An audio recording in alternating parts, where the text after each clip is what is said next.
And we have those rosters that were released, starting with the American League. The Tigers and Mariners sending 4 players apiece to Atlanta. And as we take a look at the position players, some notable returners include Riley Green, Bobby Witt Jr. There's also 11 players on the American League roster that are 26 years or younger. Sean Casey, as we take a look now at some of the other notables here, what stands out to you? Wow. You know, I love looking at first-timers. You know, when you talk about some of the guys that are out there, first-timers, Jacob Wilson, such a good player out there with the A's. Jonathan Aranda, I'm glad he made it. He could flat-out rake out there for the Rays. Hunter Brown, Brian Wu. I mean, you love seeing first-timers there. When you go to your first All-Star game, it's something you'll never forget. And, caution to the guys that are first-timers. I remember my first time going to an All-Star game, you think you're going to be back there every year. And then when you don't go back, when you finally get the chance to go back again, you're like, wow, you appreciate the second one. So what I would say was appreciate this first one, because it's an incredible experience to be with some of the best players in the world and just enjoying being in that clubhouse, going through the Derby, being at the All-Star game. It's an experience they'll never forget for the rest of their life. 3-time All-Star, Sean Casey. 1999 was your first one. 99 was my first one. I think I was a few years. Yeah. Yeah, you were not, yeah. Well, what about some surprises? Is there anybody that we saw there that you would have, you were surprised to see, and then on the flip side, like anyone you would have liked to see? I mean, not so many guys I was surprised to see, but like, one of the guys, George Springer's having such a nice year out there in Toronto.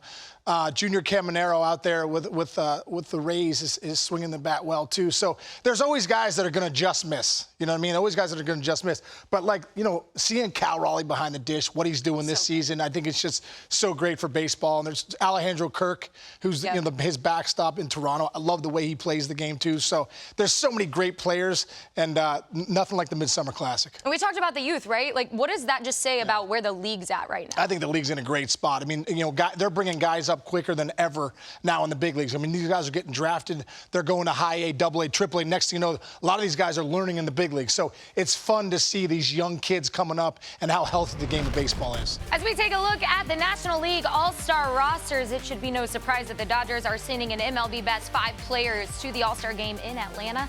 The NL squad also features several young players: Pete Crow Armstrong, Elly De La Cruz, James Wood, and Paul Skeens. They headline a group of 10 players who are 26 or younger. Wood is the youngest player on either team at 22. In Casey, we talked about the youth earlier when we broke out the AL rosters, but the 37-year-old Clayton Kershaw will be making his 11th appearance at the All-Star game.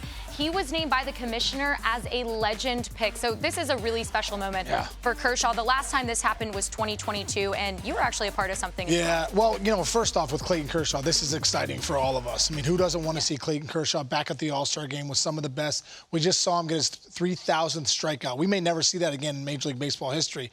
That was so impressive. The career that he's had, all with the Dodgers, to see him again, at the All-Star game is going to be something that we all want to see. It makes me think back to 2001 when I was at the All-Star game in Seattle, when Cal Ripken and Tony Gwynn were there, kind of like their swan songs.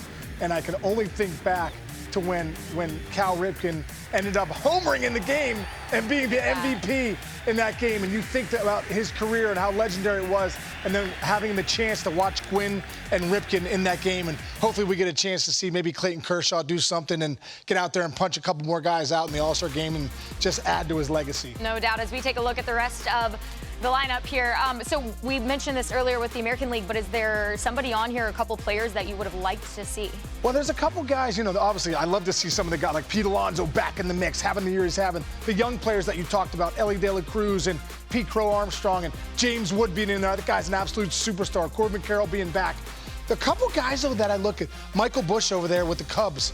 He's having a monster year, almost 20 home runs, driving in a lot of runs, almost hitting 300, and Suzuki.